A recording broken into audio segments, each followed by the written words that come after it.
Là, du coup, c'est Catherine Roufiange qui prend la suite sur la convention d'accès au droit avec Nantes Métropole et l'autorisation de signature de cette même convention. Alors, l'objet de cette délibération est d'autoriser Madame le maire à signer le renouvellement de la convention triennale d'accès au droit ainsi que les conditions de son financement avec Nantes Métropole. L'accès au droit, ça consiste à permettre l'accès à toutes les informations sur les droits et devoirs par une offre de consultation juridique et gratuite, aider les habitants dans l'accomplissement de toute démarche en vue de l'exercice d'un droit ou de l'exécution d'une obligation de nature juridique. Et ça consiste à assister les usagers pour la rédaction et la conclusion d'actes juridiques. Alors, l'accès au droit au sein de la métropole, il est structuré autour de deux maisons de la justice et du droit, qui se trouvent une à Rezé et l'autre à Nantes. Ces deux maisons de la justice et du droit ont été créées par arrêté ministériel en 2003 et cette offre est complétée localement par des points d'accès au droit. Donc en 2019, il y a 7000 habitants qui ont bénéficié de ces permanences, qui sont organisées, je rappelle, gratuitement au sein des MJD. Pour avoir accès à ces permanences, il faut prendre rendez-vous avec les MJD et il suffit, vous serez mis en rapport avec un professionnel qui assure des permanences. Vous pouvez trouver l'ADIL, c'est pour des informations sur le logement, les avocats, des conciliateurs de justice, des huissiers. Il y a également France Victime 44 pour les agressions sexuelles ou infractions pénales. Il y a des informations concernant les tuteurs familiaux, des médiateurs familiaux, des notaires. Il y a également Crésus, c'est pour éviter l'endettement et l'accompagnement de la prévention sur le budget.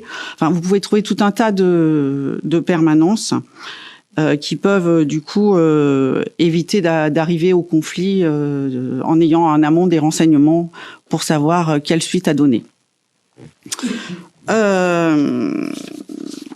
Donc ça concerne la MJD.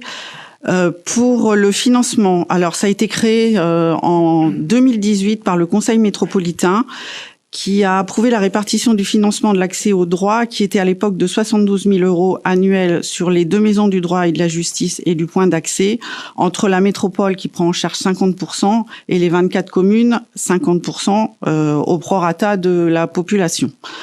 Le 10 décembre 2021, le Conseil métropolitain a réitéré ce principe. Et donc, l'assiette pour 2022, 23, 24 et de la convention est fixée à 64 000 €. Il y a une petite diminution du fait de la baisse des charges de fonctionnement de la MJD de Rezé. Et donc, la contribution pour la ville des Sorinières est fixée à 423 € par an pour cette convention pendant les 3 années à venir. Donc, il est proposé aux membres du conseil municipal d'autoriser Madame le maire à signer cette convention d'accès au droit avec Nantes Métropole. Avez-vous des questions?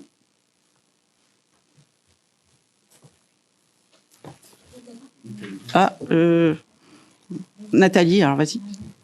Bon, Stéphanie. Est-ce qu'on a un retour sur le nombre total de personnes qui vont et sur le nombre des Soriniérois qui... Alors, pour le nombre total, on a juste un chiffre de 2019, c'est 7000 habitants à peu près sur l'agglo. Pour les Sorinières, oui, j'ai des chiffres. En 2021, il y a eu 125 personnes qui ont été. En 2020, en 74. En 2020, il y avait 74 personnes. On sait pourquoi. Hein. En 2019, il y en avait 138, donc on est en train de récupérer un peu le taux. Et en 2018, il y en avait 107. Voilà. Nathalie. Oui, je voulais juste savoir, en fait, il est évoqué des permanences juridiques dans certaines communes. Est-ce qu'ici, il est prévu de faire des permanences ou pas?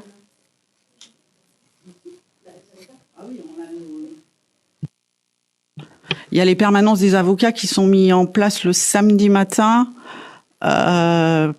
une fois par trimestre, je crois. Voilà. Mais c'est des consultations gratuites à Camille Claudel. Et la maison de la justice à Rezé, elle est ouverte de 9h à 17h toute la semaine, sans interruption.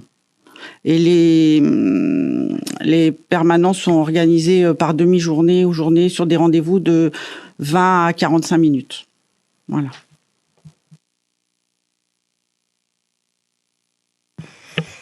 Oui, je voudrais juste savoir au niveau budget, cette contribution modeste est due par la ville ou par le CCAS?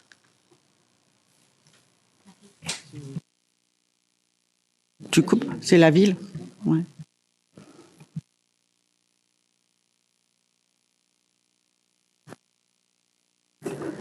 Avez-vous d'autres questions? On passe au vote. Alors, qui est contre? Qui s'abstient? Qui est pour? Merci.